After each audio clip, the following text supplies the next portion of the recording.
So on to part two, where we discuss Harriet Jacobs' incidents in the life of a slave girl. First thing you'll notice is that, of course, the main character is known as Linda, and the villain of the piece is Dr. Flint. Well, of course, that's not the actual names. Names were changed in here, and so we know that Linda is Harriet Jacobs. You may not know that Dr. Flint is actually James Norcom. That's a picture of him down there at the bottom left. And he was a real person. All of these things that she says have been nothing's failed to establish them. Nothing's been contradicted. Some things haven't been established, but there's every reason to believe that everything she's saying in here was completely true. And I think her co-writer would have made sure of that as well. We talked about the rising popularity of slave narratives and their link to captivity narratives, or at least the captivity narratives. As the abolitionist movement got stronger and stronger and stronger, especially with the publication of Frederick Douglass's narrative, certainly Uncle Tom's Cabin with Harriet Beecher Stowe, the slave narrative genre, going all the way back to Olaudah Equiano, who wrote a fascinating one in the late 1700s, it was both political fodder but also really interesting reading for some people who knew nothing about this. Remember this, that in the North, slavery had largely disappeared or been completely banned for 100 years in most cases prior to the Civil War. It was a rare sight for someone to have a slave or anything. So people up north really didn't know anything about it. And these narratives helped kind of illustrate, and of course it served as, political fodder for those who were opposed to slavery to see what the abuses were all about. So it's a lengthy piece. It's a little easier, I hope, to read than some of the previous stuff. It's starting to get a little bit more modern. You can make things out, figure out who's who in here. We won't go through it with a fine-tooth comb in the interests of time, but I want to deal with some of the big themes that you should be looking for in here, things that I want to highlight especially. It really is a story about alienation. Everybody wants to make it a story about slavery, and it is, of course it is. I mean, it's in the title. It's what motivated this, etc. But on a human level, on an individual level, quite apart from institutions and social issues, it's a story about an individual woman, a young woman who is alienated. And it starts early in her childhood. She didn't even know that she was a slave until a certain point in her childhood where it came to her as a shocking revelation. Please note that Harriet Jacobs was of mixed race, right? So she was both Caucasian and African American. And I guess today they have, Ancestry.com and all that kind of stuff. I guess you could figure that out if they had it back then. But the important thing here is that she lacked any kind of legal status. And you say, well, why would a person who's not fully African American or who has, Anglo or white heritage in their background, not just 50%, but sometimes 75%, sometimes 80, 90% Anglo, and yet if they had the right kind of lineage, they would continue as slaves. Mark Twain made a lot of fun of this because he had in his novel Pudd'nhead Wilson, he had a woman who was something like 1/800th or whatever. I don't know. That's not true, but a very small percentage of African American. I mean, she was a white lady for all intents and purposes, and yet she was a slave. Well, how could this happen? Well, the answer lies in what the seedy underbelly of slavery reveals to us, and this narrative reveals to us, and that is in almost every single southern state where slavery was legal, when a child was born to a slave woman, that child followed the condition, as they said, the legal status of the mother, not of the father, right? So if you were a child of a woman who was enslaved, you would be enslaved, okay? And American slavery is very different from slavery in the ancient world, where it was something that you largely earned in the ancient world. I say that in quotation marks. You were made a slave if you were a captured, like, POW. The Romans, for example, would capture prisoners as a result of conflict and war, and they would be slaves, but their children wouldn't be slaves, right? It wasn't based on race, and it wasn't based on genetics, and it wasn't a perpetual generational thing. Slavery in the United States comes about simply for one reason, and that is labor shortage. There weren't enough Europeans coming over and settling to deal with the agricultural demands of the newfound land. That was the case. Whereas the British banned slavery long before the United States, they in some respects, Americans said, well, it was easier for you because you don't have all this unsettled land that needs lots and lots and lots of labor, more labor than Europe's able to provide through, for example, its indentured servitude or convict population. So if you were poor and you wanted to come to the States, you could come over and you had to work for 7 years, kind of almost as a slave, from Europe, from England. And then after 7 years, you would be granted your freedom, and hopefully you've apprenticed yourself to somebody and learned a trade and that kind of thing. So it's kind of slave-like, but not quite as bad, and certainly not racially based. And it was certainly not a status that was conveyed to your offspring the way Southern slavery in the United States was. And nowhere near as cruel, right? Nowhere near as cruel. I mean, these huge industrial factory plantations with large numbers of people working on them, where people just died by the thousands and thousands from overwork and neglect and poor conditions, just horrendous conditions that they faced. But your condition followed that of your mother for a really good reason. And it's because there were so many white men who owned slaves that had sexual relations with them. And the way to get rid of the evidence is to sell the child into slavery once it's born. Let that sink in for a moment. You had men whose own children they sold as property. That's pretty amazing. They wanted to get rid of the child by selling it off because they didn't want that child to be around. Everybody's going to say, you know what, that one looks like old Dr. Norcom over there, you know? We know what's going on that plantation. And believe it or not, even the men's wives wanted it that way because they didn't want the humiliation and embarrassment of people knowing that their husbands had been doing this. So it was quite a convenient thing. So in Twain's novel, how does a woman who's something like 90% white end up a slave? Well, through the right combination of events. If her mother was, impregnated by a white man and hers and her mother and her mother's and her mother's, and you go back far enough, you can end up almost entirely a white person and yet enslaved. Of course, he makes this into a kind of a farcical comedy because it's so preposterous, but he's kind of underscoring the silliness of the stupidity, I should say, of the slave laws, right? They're ridiculous. So she lacks this legal status. And as a result of that, she's incapable of establishing a romantic bond, partly because of her jealous master, who says, "You're not going to do this," right?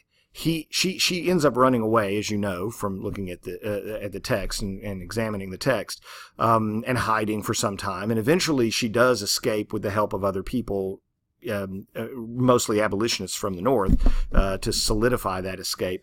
But she has a child out of wedlock. Her grandmother rejects her as a result of that. It's a nasty scene. She does even more than that, and you can read in there what she did. But the whole tale is about control. It's about being different. It's about being alienated. And she even says periodically, "Listen, don't judge me." And there's a passage in the text, and you can read it online.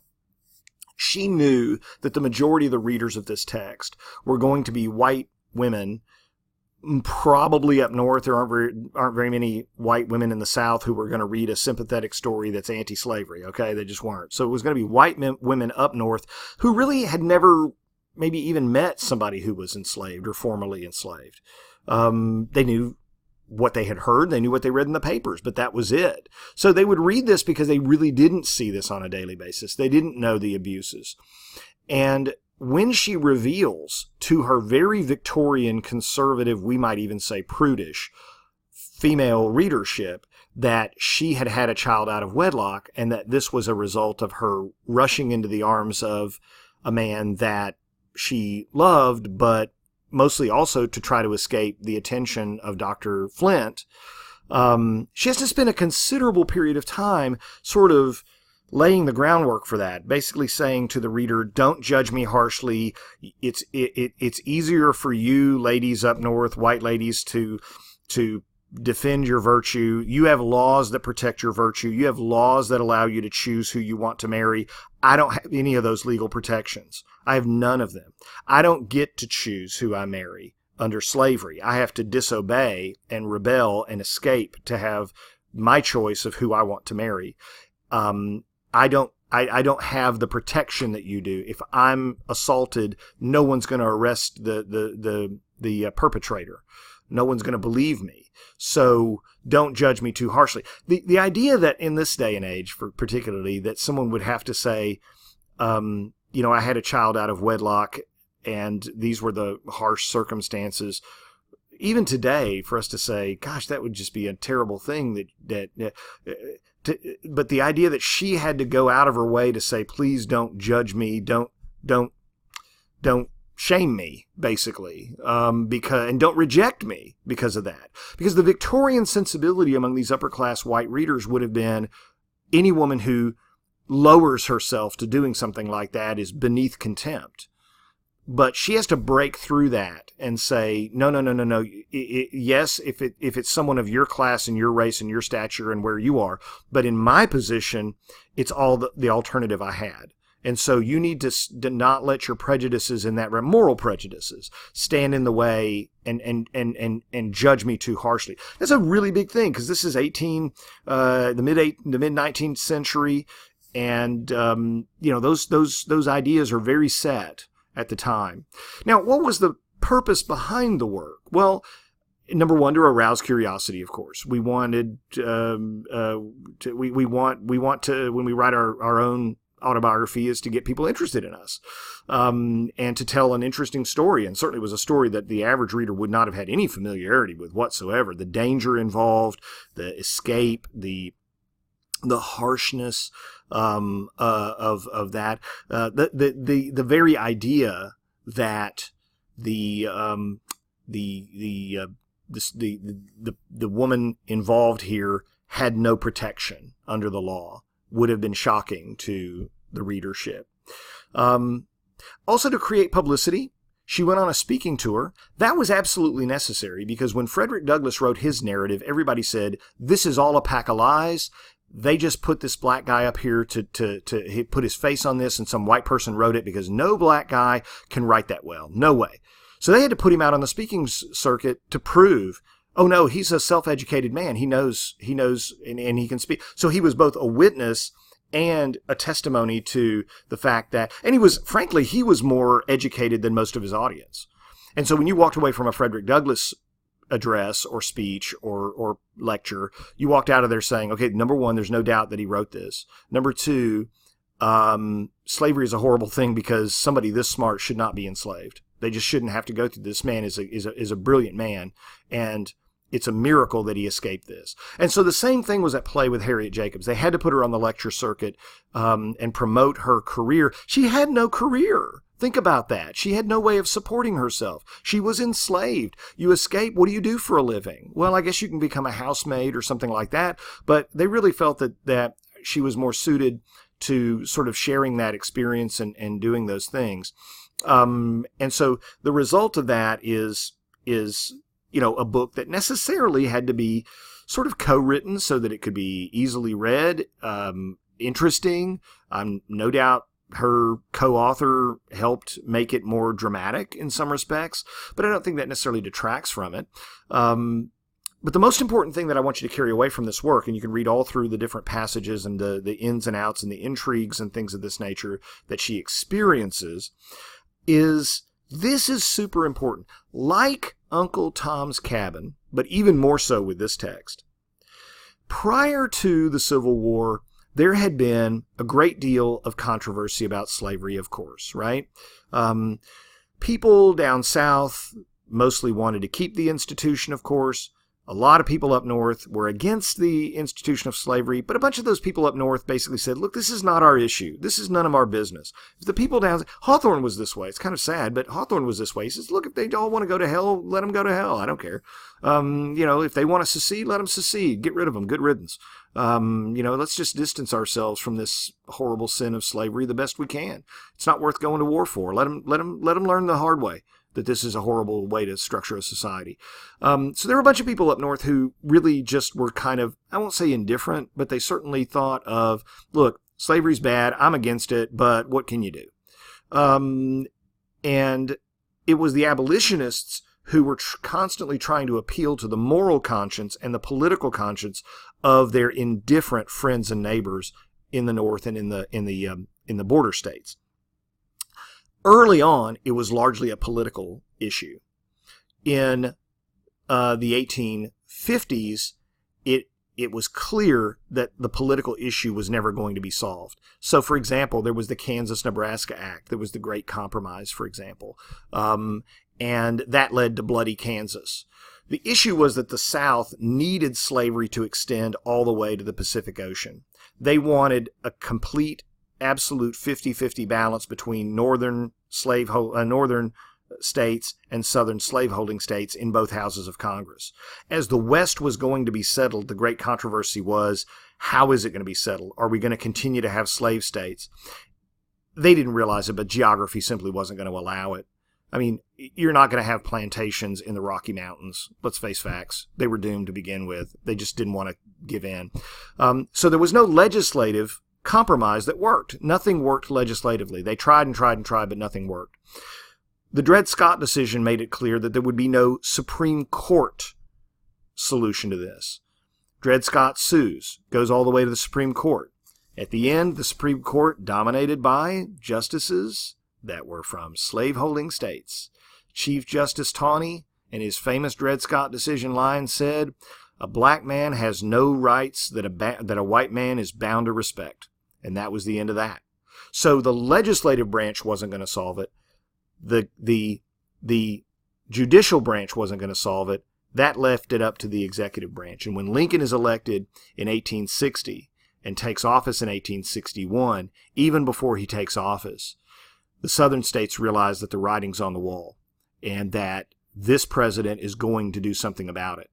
And it's going to have to be the executive branch that does something about it. Now, Lincoln was, in the beginning, perfectly happy to say, look, we can stay slave and free and coexist if need be. I just want the Union to stay together. But South Carolina and a couple of other states seceded even before he took the oath of office and said, we see this coming. He's an anti-slavery guy. We're out of here. And in his inaugural address, Lincoln says, we have to appeal to the better angels of our nature. No, let's be friends. Let's don't do this. Let's work this out. Lincoln had to know that there was no working this out. I mean, he fondly wished it. Lincoln was no ardent abolitionist at the beginning of the war. It took the war before he became, eventually, about a year or two into the war, he realized this is all about slavery and we have to do something about this. But the most important thing is that all of that was political conversation. Harriet Jacobs' book makes it into a moral conversation, because if politics didn't register with the average Victorian, and particularly the average Victorian woman, morality and spirituality did. What she's showing you is that slavery destroys the American family. It destroys it. Because when you give one human being too much power and control over another, we're all flawed creatures. We're going to abuse that. We're going to abuse it. It's human nature to abuse it. And so slavery is antithetical to democracy. Quite obviously, we know that. But at the same time, it opens up so many abuses. And not just the men, but the women who abuse their enslaved people that they, quote, own, unquote, because they can get away with it. And who, with unlimited power, has the moral fiber to say, no, I'm going to restrain myself and I'm not going to abuse power? That's a pretty hard thing to do. And when you combine that with sexual drive, the ability for a male owner to basically do as he wishes with no law limiting his behavior, there were some horrible abuses. I mean, this is one reason why young, attractive female slaves went for very, very high prices at slave auctions. It wasn't because they could work harder. It was because they were very attractive. And these abuses that's what Harriet Jacobs wants to uncover. She wants to shock the conscience of women up north who were fence sitters on the abolition side and says, look, regardless of your politics, I know you don't want to get into politics. Women at that time, many of them said, I don't want to get involved in politics. It's for men to get involved with, right? Let them deal with that.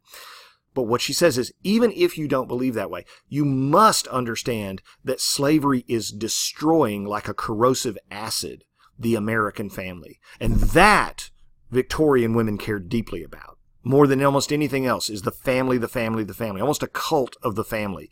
And this really hit home, not because it made a political argument, but because it made a highly effective moral argument. So here's our quiz number 4. What gift does Margaret Fuller's English lady friend give her, right? Okay, you got to read there. I got to read carefully. How did Harriet Jacobs' grandmother react when Harriet was told she was pregnant? Now, you know by my lecture that, she rejected her. What specific thing did she do, right? What specific thing did she do? And number 3, what plan does Dr. Flint have to keep Linda out of sight and continue their relationship? He goes to quite some end here to do that. If you'll submit those to me by Thursday at midnight, I would appreciate it. Thank you.